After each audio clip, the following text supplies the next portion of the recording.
Saudara, banyak kalangan menyayangkan pembongkaran rumah radio Bung Tomo di Surabaya, Jawa Timur. Banyak yang mengkritik cara pengawasan pemerintah kota Surabaya terhadap bangunan cagar budaya. Apa benar pemerintah kota Surabaya kecolongan dalam pembongkaran rumah radio Bung Tomo? Kita akan membahasnya, sudah bergabung bersama kami di studio Kompas TV Bambang Sulistomo, anak dari Bung Tomo, dan lewat sambungan satelit telah bergabung bersama kami anggota Komisi C DPRD Kota Surabaya Vincentius Awe.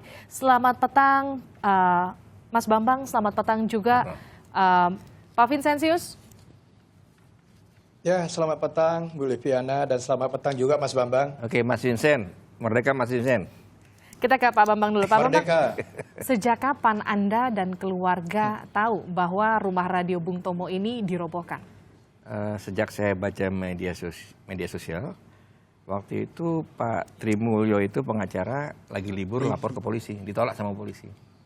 Ditolak, kemudian Pak Trimulyo dengan teman-teman Surabaya itu, Mas Dedi, Mas Kusnan, segala macam membuat berita di media sosial. Apa alasan saat itu polisi menolak laporan? Ya alasannya katanya nggak ada barang bukti, harus ada 2 barang bukti. Terus dia ditanya, mana Pak? Jadi perobohan rumah cagar budaya itu bukan barang bukti, dianggap saat itu ya?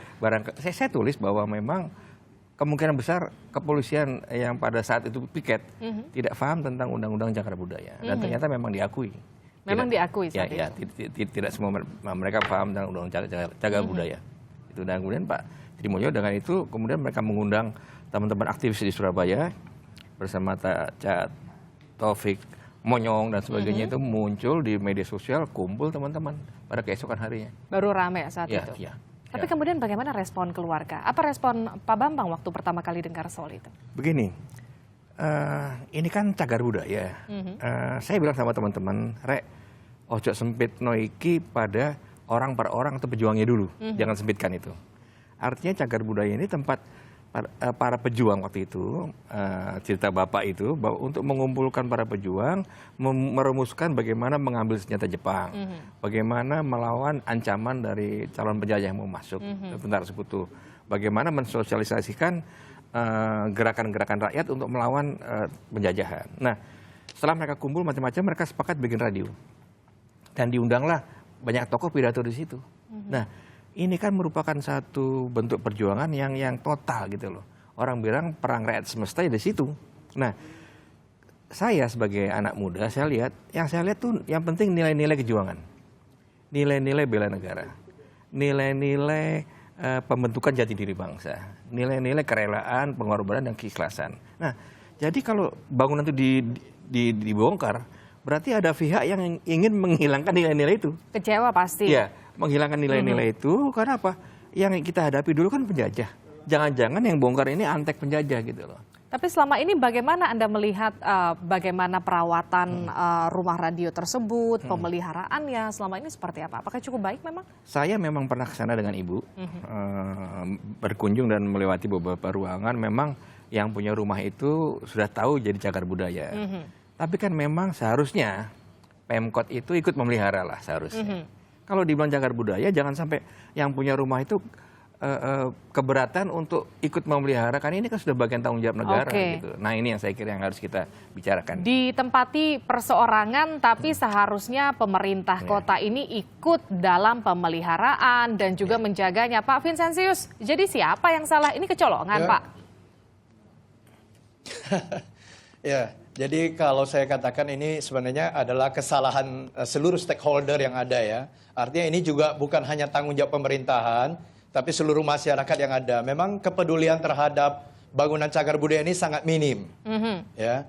Nah, hanya persoalannya adalah memang ini tanggung jawab pemerintahan Kota Surabaya. Tapi Pak Vincentius, kalau kita bicara bangunan bersejarah, saat ini sudah rata dengan tanah, kemudian kalimat yang biasa keluar, kami minta maaf, ini kecolongan, lalu selanjutnya bagaimana? Ya, artinya gini ya, kalau kita melihat bangunan cagar budaya secara keseluruhan ini, di Surabaya itu sekarang ini ada 273 bangunan cagar budaya. Ya. Dan kita harus sadari bersama, pemerintah begitu mudah melabeli bangunan cagar budaya pada bangunan-bangunan yang ada. Nah, dengan demikian ketika label bangunan cagar budaya diberikan kepada pemilik perorangan, maka bisa dikatakan kebebasan mereka telah diambil oleh pemerintah. Namun yang perlu kita pikirkan adalah bagaimana pemerintah ikut bertanggung jawab dalam membuat sebuah payung hukum yang jelas, lalu ketentuan regulasi-regulasi yang jelas dalam pengelolaan manajemen pelestarian bangunan ini. Sebagai contoh, terhadap bangunan cagar budaya ini, pemerintah hanya di dalam peraturan daerah hanya memberikan diskon 50% kepada pajak bumi bangunan. Ya, PBB. Padahal bangunan cagar budaya ini memerlukan biaya perawatan yang cukup besar dibandingkan Artinya bangunan Anda yang melihat baru. bahwa penghuni yang tinggal di bangunan cagar budaya ini sebetulnya sudah merasa terbebani dengan sekian banyak biaya pemeliharaan dan juga tanggung jawab yang harus diemban dalam menempati bangunan cagar budaya seperti itu. Oh tidak, artinya kita harus pisahkan. Yang tadi saya katakan adalah pemerintah juga harus ikut peduli bertanggung jawab terhadap bangunan-bangunan cagar budaya yang telah dilabeli sebagai bangunan cagar budaya. Oleh karena itu tentu harus ada biaya perawatan yang diberikan terhadap seluruh bangunan cagar budaya di kota Surabaya. Namun satu sisi bukan berarti apa yang dilakukan oleh pelaku yang pemilik dengan merobohkan bangunan cagar budaya itu kemudian kita tolerir atau kita dengan pernyataan saya ini bukan berarti melegitimasi ya apa yang telah dilakukan oleh si pemilik. Tetap si pemilik dalam hal ini telah melanggar Perda 5/2005 atau Undang-Undang 11/2010 terhadap pelestarian bangunan dan kawasan cagar budaya. Nah, ada ketentuan-ketentuan yang dilanggar, di mana bangunan itu oleh pemerintah kota ketika pengajuan diberikan di bulan Februari 2016, oleh pemerintah memberikan jawaban rekomendasi hanya sebatas renovasi pada bulan Maret 2016. Namun kenyataannya bangunan itu tidak direnovasi tapi dirobohkan rata dengan tanah. Izinnya renovasi, tapi kemudian kenyataannya dirobohkan. Ya. Artinya ketika izin itu dikeluarkan tidak ada tindak lanjut untuk pengawasan. Artinya kita bisa lihat ada kelalaian di sini. Ya, itu saya harus akui bahwa pemerintah kota Surabaya dalam hal ini kelalaian dalam pengawasan, ya, di mana ketika renovasi diberikan, rekomendasi diberikan, lalu yang terjadi adalah perobohan bangunan. Dan tidak ada satupun dari pemerintah kota Surabaya dengan aparat penegak perda yang ada mampu untuk mengawasi dengan baik. Sehingga terjadilah bangunan yang roboh, setelah roboh mereka baru sadar setelah ada teman-teman yang mengupdate atau mempostingkan di Facebook. Dan itu kemudian pemerintah baru memberikan respon. Pak Vincentius, tapi sebetulnya seperti apa sih aturan yang mengatur terkait dengan bangunan cagar budaya yang ditempati warga? Sejauh mana kemudian aturan-aturan tersebut bisa membatasi ruang gerak si pemilik lahan atau si penempat bangunan cagar budaya tersebut? Ya, jadi sesuai dengan Perda 5/2005 itu ada beberapa kriteria terhadap sebuah bangunan yang diberi label bangunan cagar budaya. Ada golongan A, B, C, dan D. Nah, kebetulan di Jalan Mawar itu golongan B. Jadi golongan B ini ada kriteria tersendiri, di mana tidak dapat dirubah tampak depannya, nah, namun dapat diberikan izin untuk restorasi atau rekonstruksi bangunan tersebut. Ya. Nah, tapi apabila bangunan ini dinyatakan ya membahayakan penggunanya, maka itu kategori golongan D, itu bisa didemolisi, dirobohkan. Namun di dalam ketentuan yang berlaku, khusus untuk bangunan Jalan Mawar ini adalah golongan B, sehingga tidak bisa dirobohkan. Nah, ketentuan yang diberikan hanya pengajuan renovasi. Namun kenyataannya itu dirobohkan. Sampai hari ini, kami hearing berapa kali dengan SKPD dinas terkait, dan kami juga mengundang pemilik dari bangunan tersebut. Namun sampai hari ini pemilik bangunan belum hadir bersama kami, baru perwakilan, sehingga kami tidak tahu motif dibalik robohnya bangunan ini. Oke, kita ke Pak Bambang. Pak Bambang, motif dibalik robohnya bangunan ini ada dua versi. Ada satu katanya mau dibikin salon, yang satu lagi katanya mau dibuat lahan parkir mal. Tapi dari pihak keluarga Bung Tomo sendiri, seberapa besar kecewanya Bapak? Begini. Marahkah Bapak dengan Pemkot? Begini. Terus terang saja, itu adalah markas para pejuang Surabaya sebelum melawan tentara penjajahan yang akan masuk lagi. Itu markas. Bukan rumah kami, bukan rumah kami. Tapi itu adalah tempat misalnya berkumpul Pak Yasin pahlawan nasional, Pak Mustopo, Pak Dul Arnowo, Pak Ahyat, kemudian beberapa tokoh-tokoh pertumbuhan Surabaya yang lainnya untuk merumuskan perlawanan. Nah, memang terus terang saja, saya mohon maaf, kita belum bilang sama Ibu nih. Saya jadi merinding nih, saya belum bilang sama Ibu. Kenapa belum cerita dengan Ibu? saya khawatir ibu ini kan orangnya kan ikut bertempur pada waktu tahun 45. Ikut ngangkuti jenazah-jenazah para korban.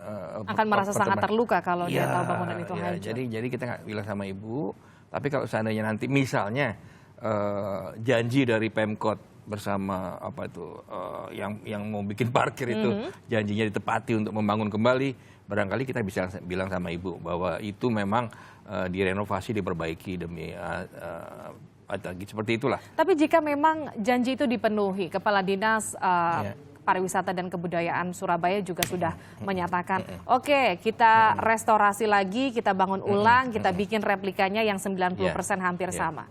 Tapi bisakah itu mengobati luka kalau kita melihat faktanya sekarang sudah dihancurkan begitu? Kalau kita melihat ke masa depan, yang kita harus pelihara itu nilai-nilai kejuangan, nilai-nilai bela negara, nilai-nilai pembentukan jati diri bangsa, nilai kerelaan berkorban. Berkorbannya itu waktu itu lahir batin loh Mbak. Darah, nyawa, air mata dikorbankan oleh para arek-arek Surabaya. Oleh sebab itu di situ nanti kita ingin buat perpustakaan, ruang seminar. Ada lembaga pengkajian nilai-nilai kepahlawanan Surabaya.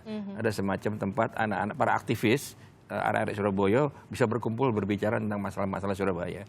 Jadi ini lebih melihat ke depan. Jadi kita minta itu ada fungsi sosialnya. Jadi tapi tetap nanti ada misalnya Bapak kan mengatakan bahwa dia pidato di atas loteng.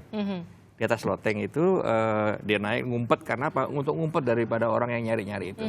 Itu tetap harus dibentuk. Lotengnya harus ada. Artinya oke, dibuat lagi bangunannya hampir sama, replikanya 90%, tapi tidak menghilangkan unsur-unsur yang ada di dalamnya. Harus tetap dibuat sesuai dengan cerita yang aslinya. Kita inginkan ada lebihnya itu fungsi sosial untuk masyarakat arek-arek Surabaya, untuk para aktivis arek-arek Surabaya yang selama ini nggak kemana-mana, itu ya di situ nanti kita bicara. Kita ke Pak Vincent. Pak Vincent, akan dibangun lagi replikanya 90% hampir sama, selesai masalahnya?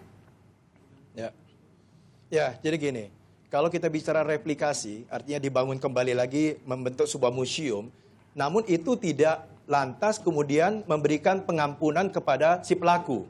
Bagaimanapun si pelaku tetap harus bertanggung jawab terhadap apa yang telah dilakukan. Biar proses hukum yang berjalan terkait dengan peristiwa perobohan bangunan tersebut. Jadi kita harus pisahkan. Persoalan hukum itu tetap berjalan, namun satu sisi si pemilik juga harus bertanggung jawab ya untuk membangun kembali, replikasi lagi. Dan kita berharap itu bisa membentuk semacam sebuah museum, living museum tentang arek-arek perjuangan bagaimana saat itu Bung Tomo menggelorakan semangat perjuangan arek-arek Surabaya. Namun satu sisi lain lagi, pemerintah dalam hal ini kami juga ingin ada pemerintah di mana kota Surabaya yang mendapat julukan kota pahlawan satu-satunya di Indonesia juga membuat sebuah regulasi atau payung hukum bersama anggota dewan dan eksekutif agar kedepannya tidak lagi terjadi bangunan-bangunan cagar budaya yang seiring berjalannya waktu kemudian dirobohkan oleh orang-orang yang punya kepentingan lain yang tidak menghargai pelestarian bangunan cagar budaya tersebut. Sehingga ini menjadi satu kesatuan yang tidak terpisahkan. Dan saya juga berkali-kali mengatakan bahwa Surabaya memiliki begitu banyak bangunan cagar budaya, tolong diinventarisasi.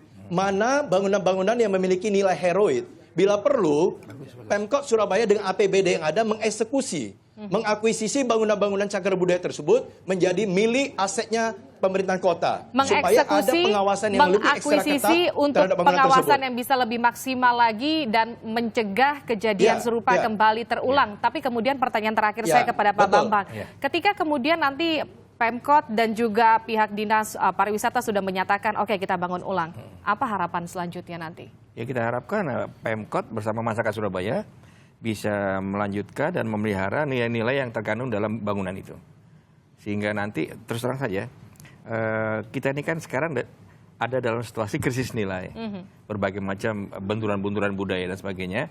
Belum lagi bicara tentang krisis nilai, tentang kesejarahan, keperjuangan dan sebagainya. Itu kita ingin itu adalah wujud daripada tanggung jawab pemerintah untuk menjaga nilai-nilai keperjuangan, pengorbanan yang telah ditanamkan oleh para pejuang masa lalu. Itu tugas masyarakat dan pemerintah. Oke, artinya kembalikan lagi nama kota Surabaya sebagai kota pahlawan seperti aslinya kalau kita lihat. Terima kasih anggota Komisi C DPRD Surabaya Vincentius Awe dan juga Bambang Sulius Tomo, anak dari Bung Tomo. Terima kasih.